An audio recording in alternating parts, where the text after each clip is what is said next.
All right, there we are, right on time. We even got the countdown and everything. All right, let's see. 10 people in here. That's good. Great start. All right. So this one's exciting. We've been talking about this CPI for a while, and of course, we're going to continue to talk about it for a long while to come. On the testing side and on the QA side, we are very close to having registrations launched, and with some late night push tonight on some more testing, just doing a little bit of some administrative text changes and things like that in there to make it a little more clear for directors and players, clean up some of the stuff we sped through, and we'll be good to go. I'm going to add, oops, this guy here.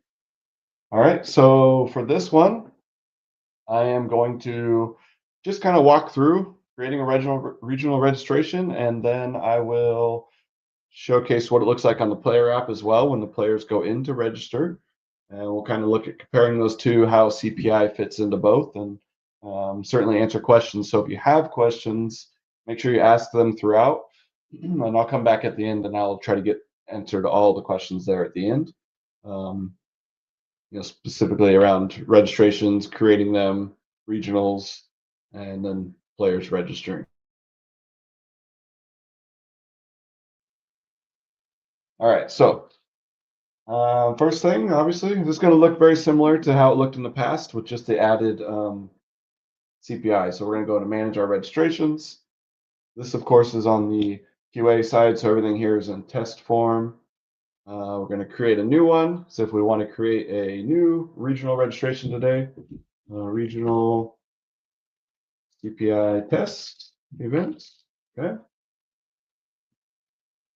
The event type, we're going to go ahead and select regional. Start date, I'm going to set the start date for this test actually next month on the 11th. That's when I'm going to run a regional. And the end date I'm going to set as the same date because my regional is one day, Saturday. So I'll run all the events there in that one day. I'm going to open registration to everybody starting today. I'm not offering any benefits for platinum to do early or gold, so everyone's available today. And then for me, I like to close registration day of my event. I used to do it the night before, but I've been able to kind of streamline the players, and I feel comfortable closing it day of the event, just managing it.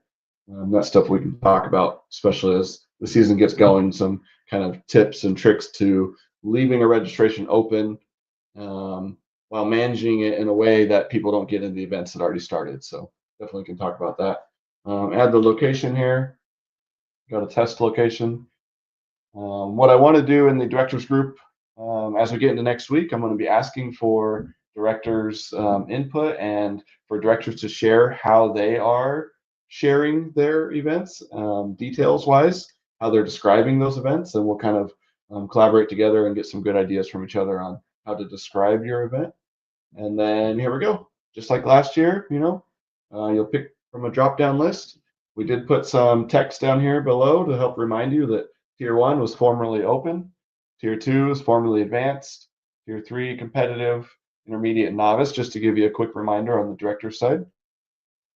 For my regional, I am going to run Tier 1 singles, which is formerly open, right? I'm going to run doubles at my regional that's open to everybody. And what we're going to do there is we're going to run rounders for all players in doubles, and then we're going to split into brackets. So I'll show you how I do that on my regional registration. I will run advanced singles, intermediate singles, and tier 4, which was formerly our competitive and intermediate. So, and then I'm also going to run a blind draw. So I'll scroll down here to the blind draws, and I will run 3 blind draws. So I will do a tier 1. I'm going to run a tier 3 and a tier 4. And I'm going to do that because basically what I'm trying to do is combine, all these advanced players with the formerly open players into one blind draw. So I'll show you that as well. All right, so I got all my events. I selected 8 events you can see here. First one being tier 1 singles.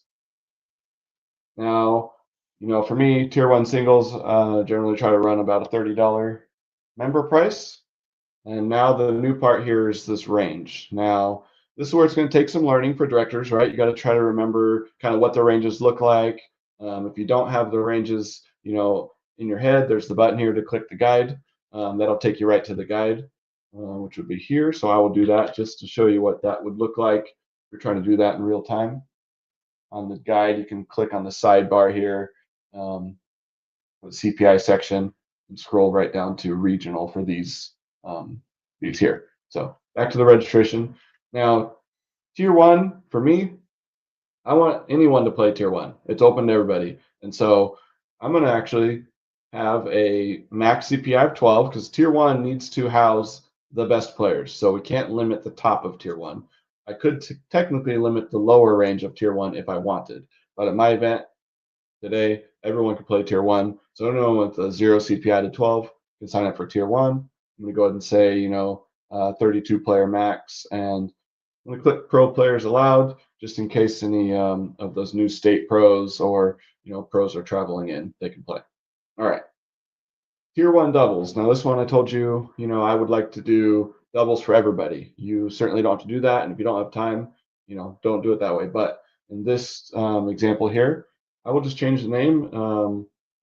I will say doubles all skills, and then I'll put in parentheses that let these players know they're going to get 6 games of rounders for that doubles. Now that's the title that players will see. That's why that's editable.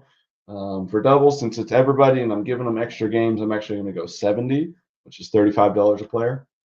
And again, because this is open to everybody, in this example, I'm going to stick with a full range of 0 to 12. I want everyone to play doubles together. Okay, so nothing hard there, nothing crazy, right? Everyone's playing the same thing. I want to have a max of 64 teams, and I want to allow pros. Okay, very similar to last year. All right, tier two. This is where it starts to get different because not everyone can play advanced, right? Advanced will have some presets. As we start getting to those lower divisions, we'll see presets. Now, going back over to the directors thing real quick here, make this larger. For regional, if I was going to run 4 tiers, you can see that tier 2 is suggested a national average between 7.25 and 8.25.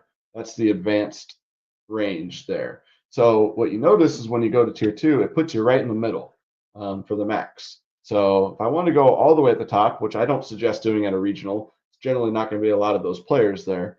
We're going to start you as a default right in the middle. And this seems to make sense for most areas. In my area being a little bit smaller, I'm actually probably going to go to 7.5 max. So what I'm saying here is that anybody higher than a 7.5 CPI, they cannot play advanced singles at my regional. They would have to play tier 1 singles. Okay. So I'm setting my max for tier 2 at 7.5. So any players that come in and they're at 7.2, they could decide, do they want to play tier 2 singles or do they want to play up into tier 1?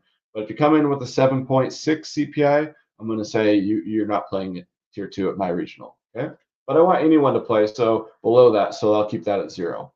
I'm going to go max entries here, 32. And again, I'm going to say pro players, yes, only because, with some of these new state pros, I don't know what their CPIs might be. Some of them are a little bit lower, and I do want them to play against competitors that are still their skill. Just because they earned a pro spot doesn't necessarily mean that they are Jamie Graham, right?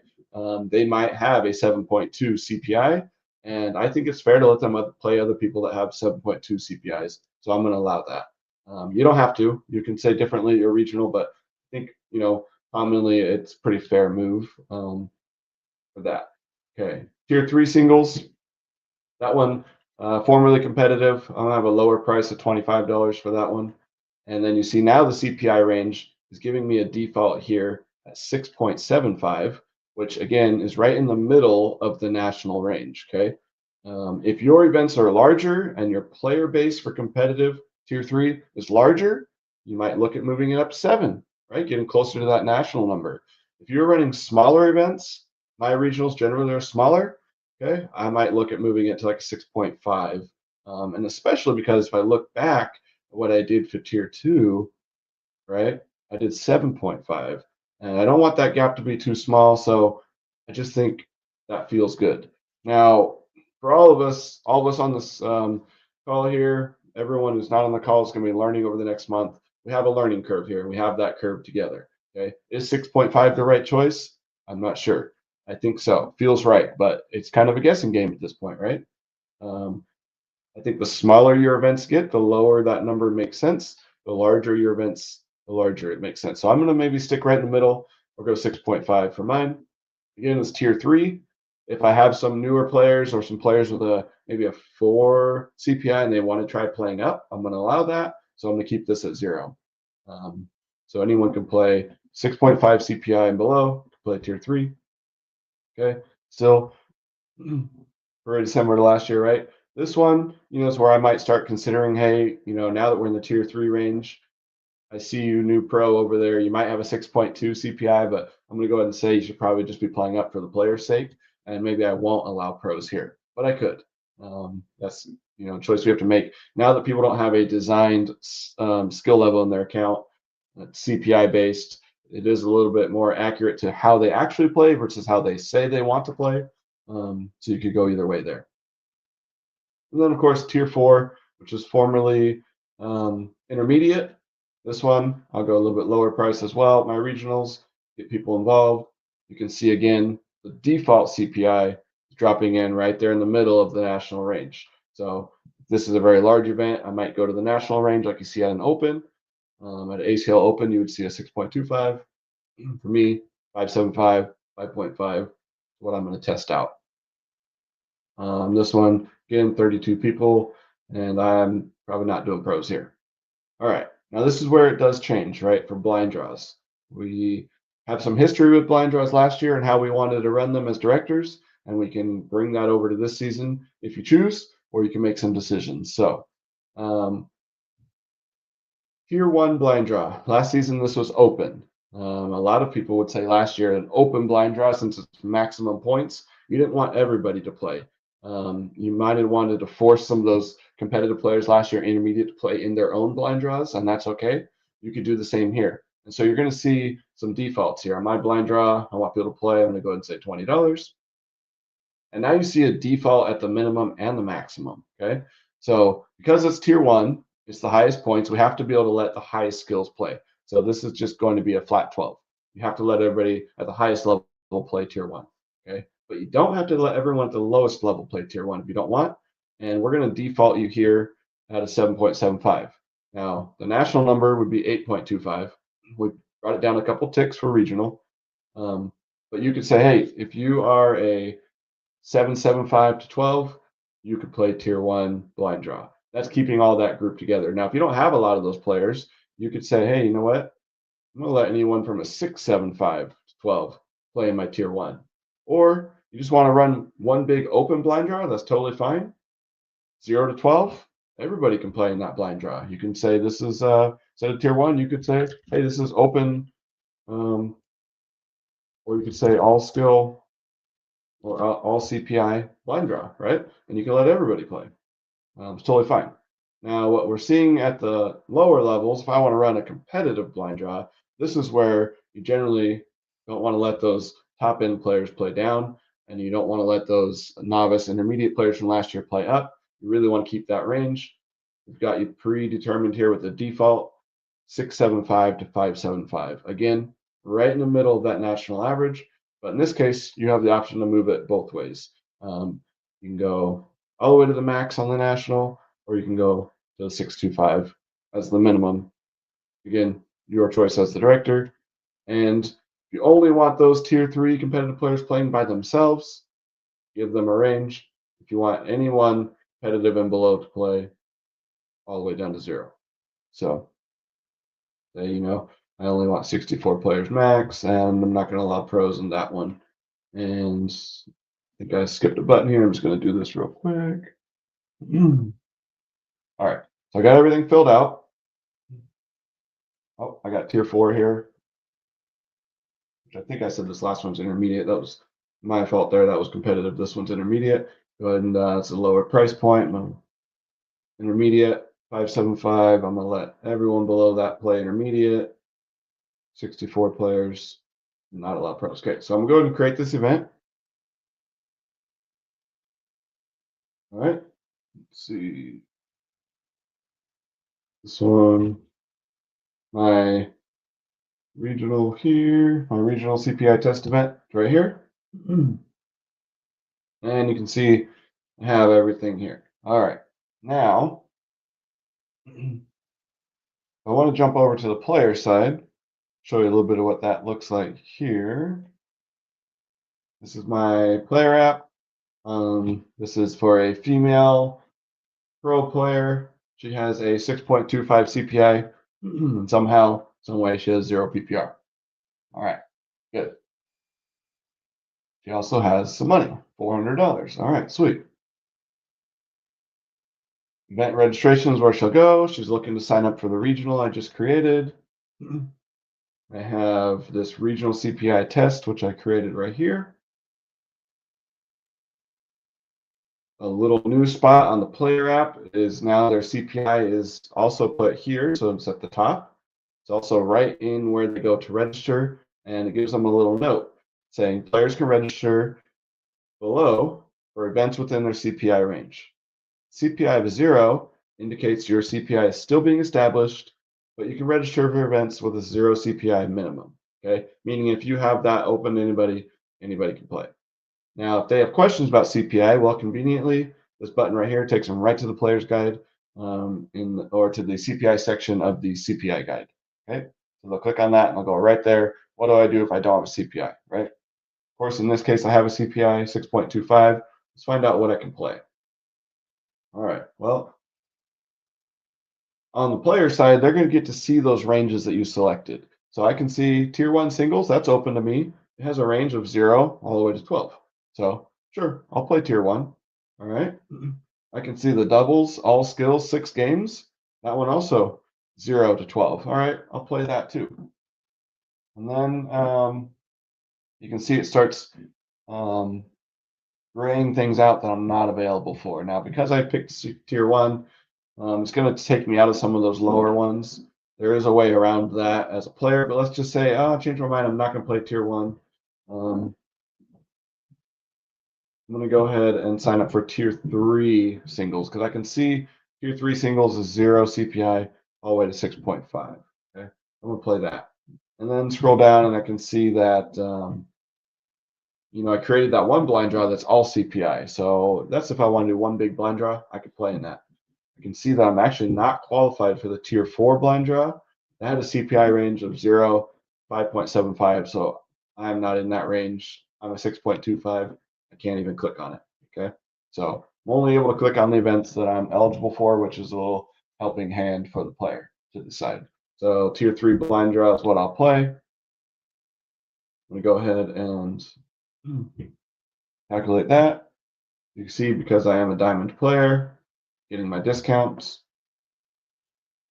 and I'll register. All right, and let's see here. Back over to my registration. Refresh that, and I can see now I have one player in tier 3 singles and one player in tier 3 blind draw, but forgot to register for doubles. Let's jump back over to that player app real quick. Going to go back in here. Forgot, I want to get into doubles. All right, well, register for doubles, it's allowing all players. Let's see if I can find myself in here.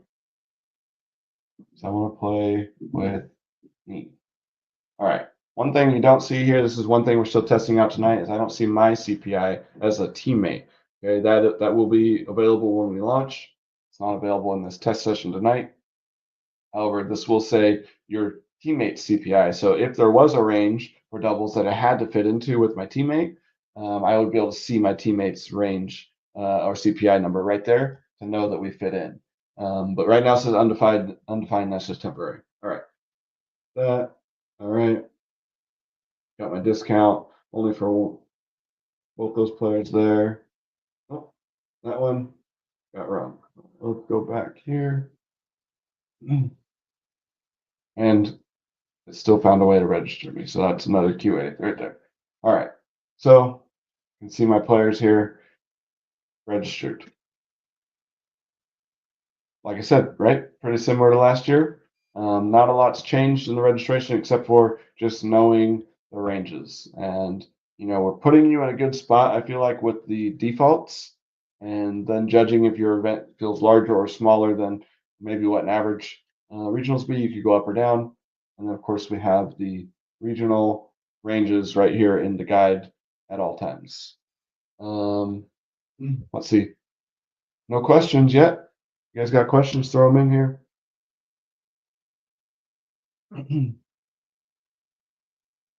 Oh, love to hear it. Seems simple. I hope so. I know it is going to be right, a different change, and players are going to have a lot of questions for sure about CPI.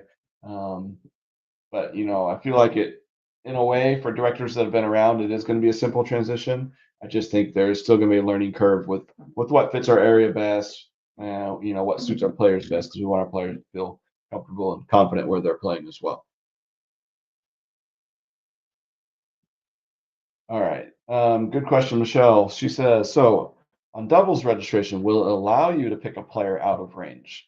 So it will allow you to select that player, but when you go to actually register and you click register, there'll be an error that says out of range. And let me see if I can show you that error on this. Let's see.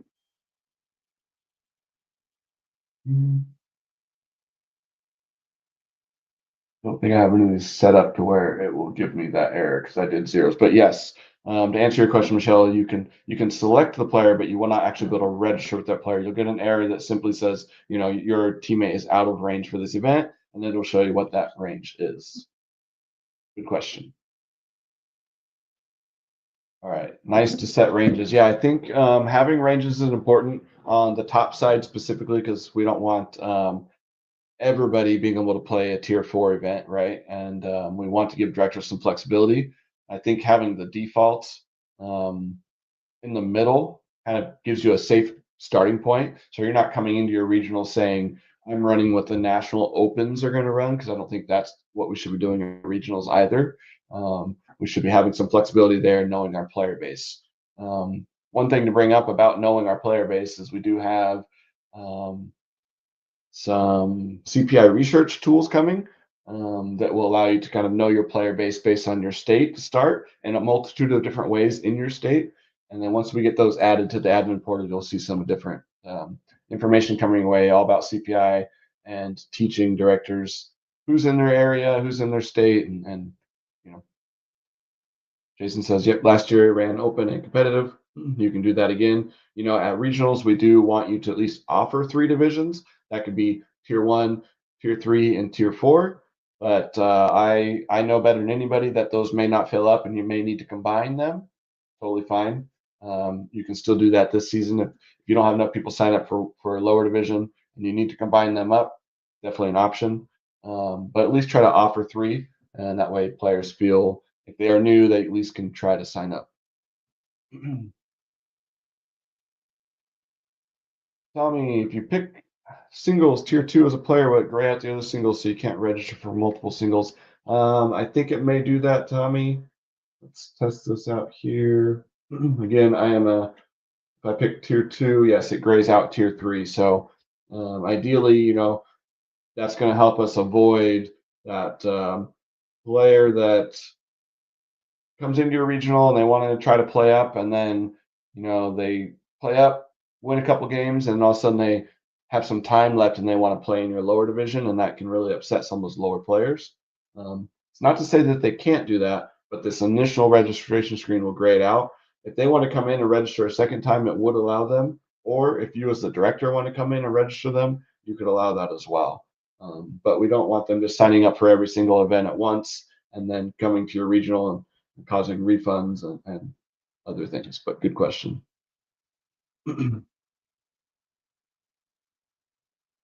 So that's similar thing to last year too. If you had an intermediate player that wanted to play advanced singles last year, it would then gray out to lower singles. So it's still acting in that same manner. Yep. Jason says tier 4 is tough. Yeah, it is, especially in areas that are smaller. I know I was combining divisions a lot last year as well, and just getting people out. Offering it is the big thing. Yep. All right, Michelle.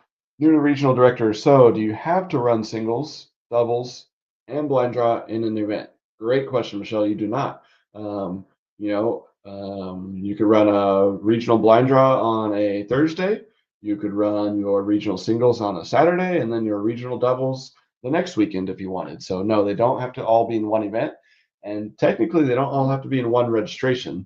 If you felt it was best for your players' viewing purposes or able to find it, you could set up different registrations. Sometimes that's confusing, but if you are splitting the dates, you may do that. You may run a registration simply for blind draw, and you may run a different registration for singles. You could also do them all in the same registration. Now, to be clear, you can't run multiple of the same event in a month, right? You can't run tier one singles multiple times in 1 month. You only get one, but it does not have to be on the same day as doubles. Does not have to be on the same day as your blind draw. It doesn't even have to be on the same day as your tier four singles. So good question, Michelle. All right, another one. Yep, 6 teams. That's 6 teams of real people. No ghost players in there. 6 active players. Or 6 singles, Dustin. 6 teams, which is 12 players, or 6 singles players. Yep. Oh, you caught yourself. Boom. Sorry, 6. And yep, Jason brings up he runs blind draws on Thursdays. I did that a couple times last year, but like a Friday night regional blind draw, and then a Saturday regional singles and doubles. Definitely opportunity for that. Boom. Yep. You're ahead of me. I'm going in order. All right. Cool. Yeah, keep throwing questions if you got them. I'll keep answering them. I got some time to hang out. This is very close to going live. I'm hopeful that as a run a late night tonight, we may get this pushed live tonight. If worst comes to worst, we'll get it out tomorrow, and then we can all start creating those registrations. Like I said, I do want to kind of lean on some directors and get some ideas of how you are advertising with the new CPI for your regional events. I'm curious at what directors are thinking. I'll put some ideas out there that I'm thinking for my regionals, how I want to advertise, just to help players understand kind of what's going on. Now, in that player app, it does again give them a little additional details here, which I think is going to be helpful. Viewing the guide right here, showing them what their CPI is right here when they're in your registration, I think will be helpful. So kind of gives them a little clue what you can do if you have a 0.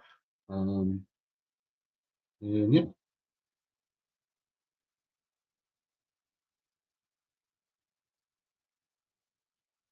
So looking forward to some research tools coming out.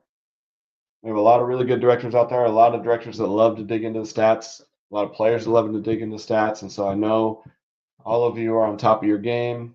You're going to be digging in. You're going to be working with your state directors to help figure out what's best for your area. I'm excited to do that for my area as well. Dustin said the players around him are excited, even though it may show them they can play lower than what they did last year. Skill level, excited to get. Yeah, I'm excited too. Some players might feel like, hey, this is telling me I'm a 6.25. Last year I was playing advanced. They might not feel comfortable with that, or they might feel cautious about that. But what's going to happen is that 6.25 player does play in that tier and they win. I mean, that win percentage is going to be the quickest thing to boost them right up into the next tier. So, yeah, they might play down with another group of 6.2s for a month. Maybe they hit November, but by that time they're going to be pushing themselves up. And of course, we already talked about, in previous sessions, what we're going to do about players that maybe win regionals and you want to move them up. We're going to be discussing that in October and November to make sure that directors have flexibility there as well to fit their areas. Yeah, players with no CPI, but know they play another league in Texas. How do we get them in the correct tier? That's a great question, Michelle. In the director's guide of CPI, gave a little bit of a hint on what to do, but I'm going to go up here. CPI guide, kind of at the top here of the CPI section says, what if a player does not have a CPI? This would be a player that's a 0. I gave like 4 or 5 bullet points on help on what to do there. I think the biggest one is, if they're playing another league like, TCL, or if they're on, other weeknight softwares, you can look at their PPR and just know that their CPI generally is about half a point to a full point lower. So let's say I come to you, I don't really have ACL data, and I say, well, I throw a 7.5, in this other league. You can then say, okay, well, 7.5 PPR would generally mean about a 6.5 CPI or 7 CPI. It's lower than their PPR. And so that would help guide you to say, hey, you should probably play tier 2, or hey, you should probably play tier 3. But there's a spot here in the director's guide on what to do if they have a 0. And then in the players CPI section as well, there's also a section that says what to do if they have a 0 for their CPI. Good question. All right, Canadian regional director here. Says I'll be using the recommended CPI ranges for the first regional and adjust accordingly. Yeah, I think that's probably what really makes sense. Now the Canadian numbers, we've discussed that we've put those averages and those defaults about 0.75 lower than on the US side. And I spent a lot of time looking through the data. I talked with Matt in Canada. And so when you go in to create your regional registration in Canada, your defaults are going to really reflect the Canadian numbers, which I think is awesome. It's not just, you're not having to rely on the rest of, our numbers in the USA or the numbers in Europe. It is specific to Canada. And I think that's a big win for everybody. That's going to allow you to meet your Canadian players a lot closer with your ranges and less adjusting on your side. So I'm excited for that. I think being able to split, Canadian directors are some of the best directors we have in the ACL. And I recognize that. And, you guys really killed it last year, really took off. And so, excited to kind of give Canada players and its directors, a feeling that really fits them. So good question. Good point there. All right. Will the Diamond memberships be updated in the director data with this new push? So yeah, we haven't got the Diamond memberships in the director data yet. The plan, we have a task for that, and it is planned to be out and with the data before or on October 1st. So yes, those membership points, the director's data points in general, we need to really comb through and make sure those are mathing correctly. So yeah, don't fall on those numbers and believe those yet, but before you ever do any payouts at regionals, just we'll have those corrected and accurate. Very helpful. Yep. No, I appreciate you, Michelle. I appreciate everyone coming in here and asking good questions. Obviously, we can't think of all the best answers ourselves, and we really, we're a team, and we need directors to give us good questions and, push us to give good answers. And so, appreciate you guys coming in here as well. I'm excited to get this launched. I'm excited to kind of move on to some more areas where we get collaborative things going with directors and teaching and learning and growing together as a team and really being advocates for growing the sport together. So excited about that. Appreciate everyone coming in here, and questions are dying down, and we'll leave it at that. I will jump back in Monday. I'll do another one of these Monday, kind of help any directors that couldn't be active in this one. Also, this one's recorded so we can share it, and directors can rewatch this one as well. But I'll just keep doing them, and I want to get everybody on the same page. I want to work together with everybody and make sure we all feel comfortable with the direction we're headed and doing what's best for the players. So thank you guys.